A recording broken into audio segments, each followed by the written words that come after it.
आजकालच्या मुलांना मला एक प्रश्न विचारायचा आहे. तुमची बायको तुम्हाला तुमच्या आईवडिलांबरोबर बोलू देत नाही, पण तुम्ही कधी हा विचार केलाय का? ती तुम्हाला बोलू देत नाही, पण तिच्या आईवडिलांबरोबर बोलायचं सोडते का? तिच्या बहीण भावाबरोबर बोलायचं सोडते का? रोज उठल्यापासून कानाला फोन असतोय, भावाला बोलते, बहिणीला बोलते, आईला बोलते, दिवसातनं 50 वेळा बोलत्या. इथं काय चाललेलं इथं सुई पडली तर तिथं लगेच खबर जात्या. मग तिच्या नातेवाईकांबरोबर ती बोलत्या, तुमच्या नातेवाईकांना तोडत्या आणि तुम्हाला एकटं पाडत्या. कधी तर भांडण झालं ना, तुमच्याकडे पर्याय राहत नाही. त्यावेळी तुम्ही तिचंच ऐकून राहायला लागतंय गुलामासारखं, आणि ही मात्र तुम्हाला दाबून ठेवत्या. प्रत्येक गोष्ट तिचीच तुम्ही ऐकायची, कारण तुमच्याकडं कोण पर्यायच नसतोय. आईवडिलांना तुम्ही दुखवलेलं असतंय, त्यामुळे त्यांच्याबरोबर तुम्ही बोलत नाही. बहिणीला पण तसंच, बहिणीबरोबर पण तुम्ही बोलत नाही. ज्याच्याकडं बहीण भाऊ सगळे नातेवाईक आहेत त्याची बायको बघा, आणि ज्याच्याकडं बहीण नाही, भाऊ नाहीत, बोलत म्हणजे आहेत सगळे पण बोलत नाहीत, तिची बायको बघा.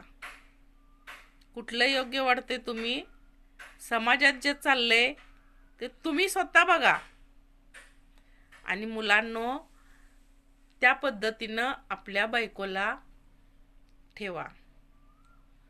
सांगा तिला, जर माझ्या आईवडिलांबरोबर बोलायचं नाही तर तू पण तुझ्या आईवडिलांबरोबर बोलू नकोस. हिम्मत लागते ते सांगायला, पण काय करल, जाईल ना सोडून, जाऊ दे. अशी बायको असण्यापेक्षा नसलेली बरी. तुम्हाला राग येईल माझा, कमेंटमध्ये तुम्ही बोलशीला बोला, चालतंय, पण जे सत्य आहे ते कधीच बदलत नाही. तुम्हीच तिला डोक्यावर घेऊन नाचलाय, कारण सगळं तिचं ऐकायचं.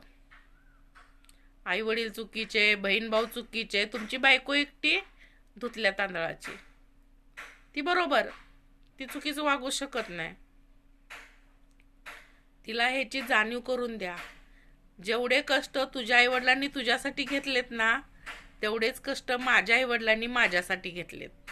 त्यामुळं मी माझ्या आईवडिलांना दुखवणार नाही, मी माझ्या आईवडिलांबरोबर बोलणार. हे स्पष्ट एकदा सांगा तिला. काय व्हायचं ते होऊ दे, बरोबर आहे ना? तर तुम्हाला काय वाटतंय कमेंटमध्ये नक्की सांगा. व्हिडिओ आवडल्यास लाईक करा, शेअर करा, जास्तीत जास्त शेअर करा.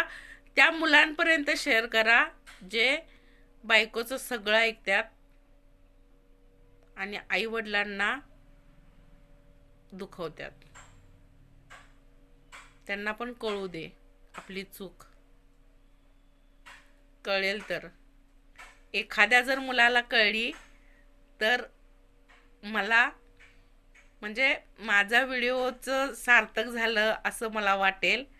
त्यामुळं त्या प्रत्येक मुलांपर्यंत हा व्हिडिओ पोचवा जे आईवडिलांबरोबर चुकीचे वागतात आणि बहीण भावाबरोबर चुकीचे वागतात. आवडल्यास लाईक करायला, शेअर करायला विसरू नका.